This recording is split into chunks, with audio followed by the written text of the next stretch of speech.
দেখেন গত 2-2.5 বছরের হিসাব যদি করেন তাহলে আপনারা দেখবেন যে ঢাকায় কিন্তু প্রচুর পরিমাণে হকার আর অটোরিকশা চালকের সংখ্যা বেড়েছে। তো এখন এটার জন্য আমরা প্রায় শুনি যে মানুষ ফুটপাতে হাঁটতে পারে না, আর অটোরিকশার কারণে রাস্তায় গাড়ি চালানো কষ্ট হয়ে গেছে, প্রায় এখানে সেখানে অ্যাক্সিডেন্ট হচ্ছে, মানুষের জানমালের নিরাপত্তা নাই, এরকম একটা অবস্থা।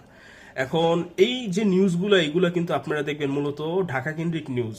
হ্যাঁ, ঢাকার বাইরে থেকে এই ধরনের নিউজ আসছে, কিন্তু ঢাকার মতো এত বড় সমস্যা হয়ে দাঁড়িয়েছে এরকম কিছু আমরা খবর পাই না। তো প্রশ্ন হচ্ছে যে আসলে এই যে সমস্যাটা হকার আর রিক্সার সমস্যা, এইটা ঢাকাতেই কেন? সো এই যে ঢাকাতেই কেন, এটা বুঝতে হলে আমাদের সিম্পল একটা কনসেপ্ট বুঝতে হবে, সেটা হচ্ছে সেন্ট্রালাইজড ডেভেলপমেন্ট, যেটাকে আমরা বাংলায় বলি কেন্দ্রীভূত উন্নয়ন। সো কেন্দ্রীভূত উন্নয়ন হচ্ছে এমন একটা পরিস্থিতি যেখানে একটা দেশের উন্নয়ন কার্যক্রম, সেটা শিক্ষা দীক্ষার ক্ষেত্রে বলেন, ইন্ডাস্ট্রি গড়ে ওঠার কথা বলেন, অবকাঠামোর কথা বলেন, দেখবেন কি একটা নির্দিষ্ট শহর বা অঞ্চল কেন্দ্রিক হয়। ওই শহর বা অঞ্চলের বাইরে তেমন একটা ডেভেলপমেন্ট হয় না। সো বাংলাদেশের ঢাকার ক্ষেত্রে এই সমস্যাটা মানে দেখা দিয়েছে যে যত উন্নয়ন যদি আপনি দেখবেন স্বাধীনতার পর পর থেকে, যদি আপনি উন্নয়ন হিসাব করেন, দেখবেন অবকাঠামোগত উন্নয়ন দেখবেন, ভালো রাস্তাঘাট ঢাকায়, সরকারি অফিস আদালত ঢাকা রাজধানী হওয়ার কারণে সব ঢাকায়। তারপর আপনি দেখবেন যে বাংলাদেশে ঢাকাতেই কিন্তু বড় বড় ইন্ডাস্ট্রি গড়ে উঠেছে, বড় বড় শিল্প কারখানাগুলো। আবার আপনি দেখবেন যে বাংলাদেশের যে প্রাইভেট ইউনিভার্সিটি বলেন বা পাবলিক ইউনিভার্সিটি বলেন, সব ভালো ভালো ইউনিভার্সিটি কিন্তু ঢাকায়।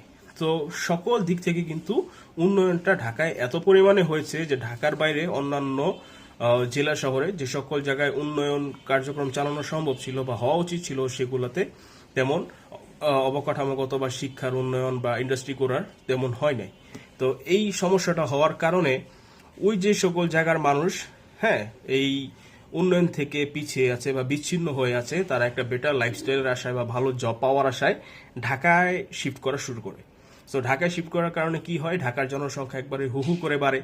আর ঢাকার এত জনসংখ্যা বাড়ার কারণে তো অনেকেই তো জবের আশায় ঢাকায় আসে, তাদের মধ্যে অনেক মানুষ জব পায়, কিন্তু আনফর্চুনেটলি তার চেয়ে বড় সংখ্যক মানুষ কোনো প্রকার জব না পেয়ে দীর্ঘদিন মনে করেন এদিক সেদিক বেকার ঘুরে হতাশ থাকে।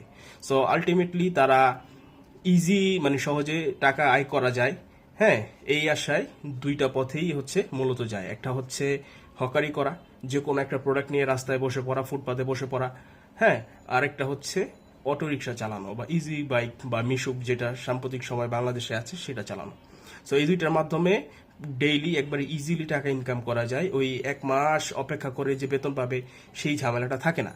সো এই কারণে বিশাল সংখ্যক মানুষ, যে শুধু যে অশিক্ষিত বা মানে গ্রাজুয়েট না এরকম মানুষই যে হকারি করতেছে বা রিক্সা চালাচ্ছে এমন না, অনেক ওয়েল এডুকেটেড মানুষই কিন্তু এই জিনিসটা করছে শুধু একটু মানে ইজিলি বেশি টাকা ইনকামের আশায়। সো এই হচ্ছে কারণ যে কেন ঢাকায় এত অটো রিক্সা আর এত হকারের সমস্যা। সো এইটা কিন্তু একমাত্র কারণ না, এর ছাড়াও আরো অনেকগুলো কারণ আছে, কিন্তু এইটা অন্যতম বড় একটা কারণ বলে আমি মনে করি, তাই আপনাদেরকে জানালাম।